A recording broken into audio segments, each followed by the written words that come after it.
यहीं से कांवड़ यात्री पवित्र जल भरकर अपनी यात्रा शुरू करते हैं।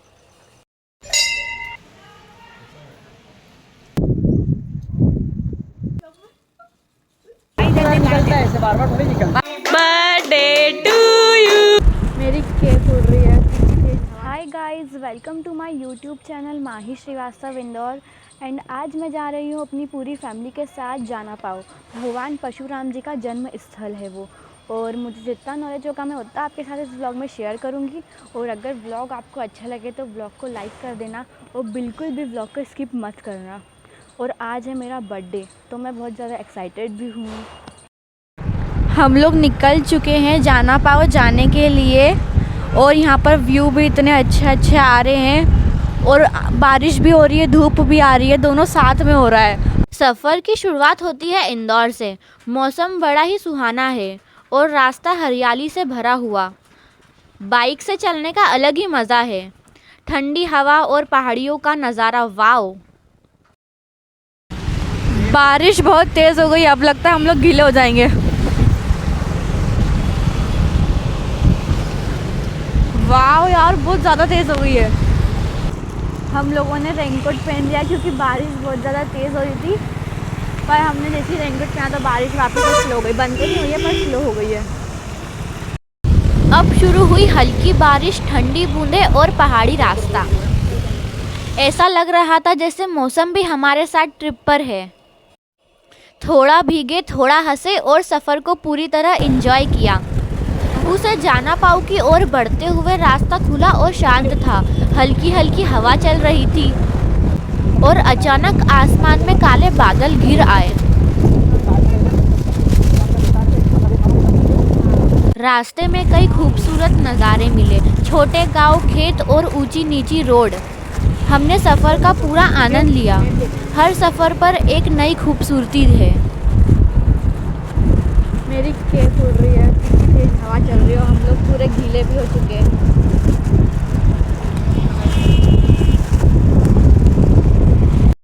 अभी थोड़ी देर पहले बारिश हो रही थी और हमने जैसे ही रेनकोट पहना हवा में आ गई। अभी हम महू से आगे वाले हाईवे पर हैं और यहाँ से जाना पाओ की दूरी लगभग 15 से 20 किलोमीटर है। चेहरे की मुस्कान बता रही है दिल कितना खुश है इस सफ़र से। भुट्टे का स्वाद ले ही रहे थे कि नज़र गई दुकान के कोने में। वहाँ थे कुछ वीआईपी गेस्ट, एक मम्मी मुर्गी और उसके प्यारे प्यारे बच्चे। इतने क्यूट थे कि कैमरा अपने आप उनकी तरफ चला गया। इसके नीचे बहुत सारे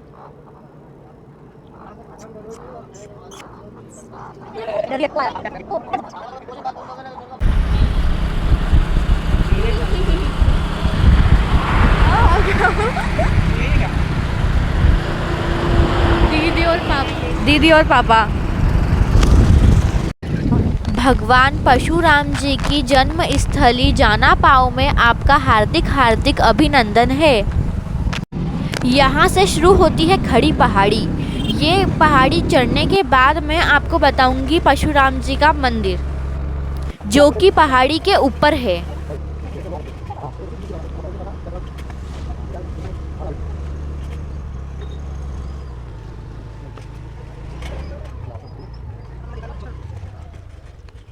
सो फाइनली हम लोग जाना पाओ की जो पहाड़ी है सबसे ऊपर हम लोग आ चुके हैं। जैसा कि आप लोग देख सकते हैं पीछे पहाड़ वगैरह हैं सभी चीज़ें। और इधर देखो आप तो यहाँ पे मंदिर है परशुराम जी का। इसी को परशुराम जी की जन्मस्थली कहा जाता है। सो और यहाँ से एक और चीज़ है, जो चंबल नदी है, वो चंबल नदी भी यहीं से निकलती है। यहाँ अपने एमपी में, राजस्थान होते हुए यूपी में जाके यमुना नदी में मिल जाती है। और इसके अलावा आप देख सकते हैं यहाँ पे काफ़ी अच्छा व्यू है बारिश के। एक्चुअली इस पहाड़ी पर घूमने का जो सही मज़ा होता है वो बारिश में ही होता है। जब आप लोग बारिश में आते हैं ना तो यहाँ पे सुहावना मौसम रहता है, पहाड़ियाँ हरी भरी रहती हैं। मतलब ऐसा लगता है कि आप बादलों के बीच में आ गए। अभी तो थोड़ा कम है, बट जैसे जैसे बादल घिरते जाएंगे वैसे वैसे यहाँ मौसम काफ़ी अच्छा सुहावना होता जाएगा। और परशुराम जी के बारे में मैं आपको बता दूँ थोड़ा बहुत कि परशुराम जी जो है ऋषि जमदग्नि के पुत्र थे और उनकी माता जो थी वो क्षत्रिय थी।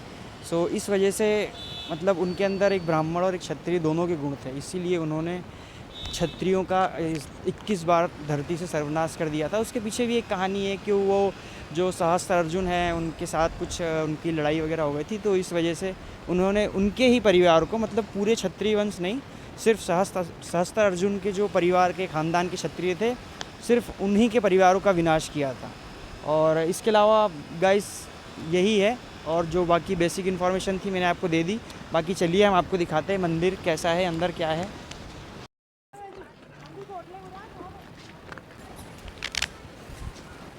यहाँ पर बंदरों की गैंग है बहुत बड़ी।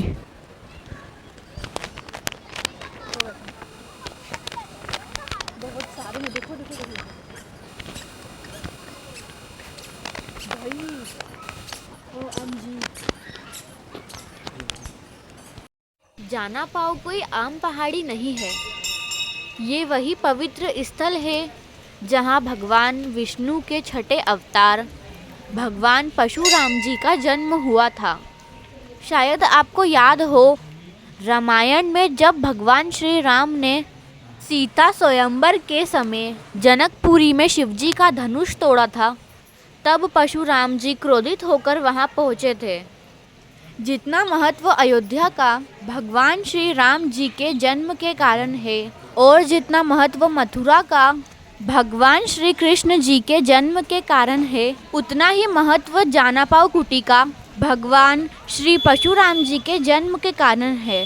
जानापाव सिर्फ एक ट्रैवल स्पॉट नहीं है, ये एक पवित्र तीर्थ है जहाँ हर कदम पर इतिहास और आस्था की खुशबू है। ये एक प्राचीन बावड़ी है। यहीं से कावड़ यात्री पवित्र जल भरकर अपनी यात्रा शुरू करते हैं।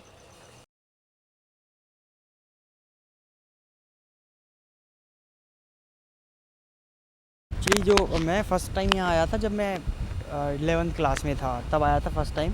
तो अभी तो बहुत ज़्यादा डेवलप हो गया है, और उस टाइम बंदर भी नहीं हुआ करते थे। अभी पता नहीं इतने सारे बंदर अचानक से कहाँ से आ गए। जब मैं फ़र्स्ट टाइम आया था यहाँ तो एक भी बंदर नहीं था, अभी तो बहुत सारे हैं। और मैं जब फर्स्ट टाइम आई हूँ, जब मैं हूँ 10th क्लास में, यहाँ पे मैं फर्स्ट टाइम आई हूँ। और मैं 11th में था जब आया था फ़र्स्ट टाइम। बाकी आप लोग देख सकते हैं, आप लोग बारिश के मौसम में तो कम से कम, मतलब सावन के महीने में तो आप 3-4 बार ज़रूर आएँ इस प्लेस पे। काफ़ी सुकून मिलेगा, काफ़ी अच्छी जगह है।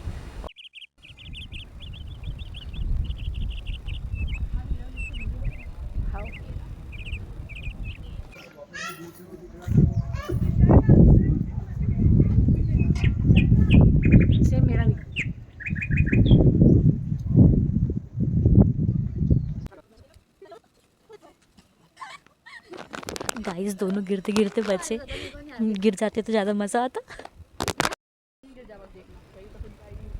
मम्मा, आपको यहाँ आकर कैसा लग रहा है? बहुत अच्छा लग रहा है। मुझको भी। यहाँ का मौसम बहुत प्यारा है, मंदिर भी बहुत प्यारा लगा हमें। हेलो। हम लोग यहाँ से निकल चुके हैं जानापाव से। अभी हम नीचे जाके फ़ोटो शूट करेंगे।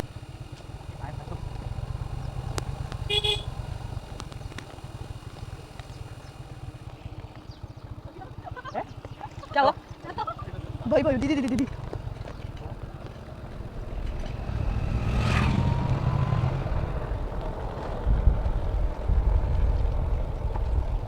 यहाँ पे करेंगे हम फोटो शूट। फिर से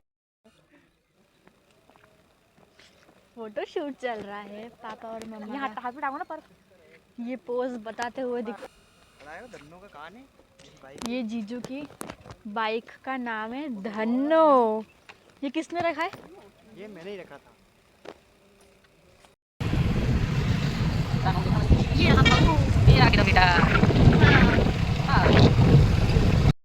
हम लोग मऊ आ चुके हैं और अभी हम लोग जा रहे हैं बड़े मामा के घर। फिर उसके बाद हम लोग जाएंगे छोटे मामा के घर। हम बड़े मामा के घर आ चुके हैं। इसका नाम है कोको। मेरी इससे बहुत अच्छी फ्रेंडशिप हो गई है। देखो देखो ये बहुत प्यारी है। क्या हो? देखो एक बार इधर देखो, देखो तो सही। जो दो तीन और बच्चे नाम दो। देखो एक बार। वो पहले चुप गई।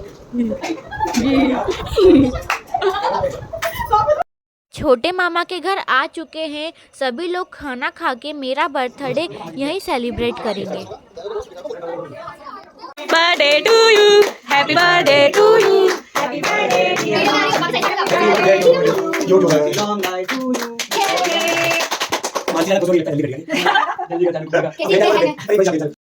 हम लोग मामा के घर से निकल चुके हैं अपने घर जाने के लिए। अब मैं इस ब्लॉग को यहीं एंड करती हूँ। अगर ब्लॉग अच्छा लगा हो तो वीडियो को लाइक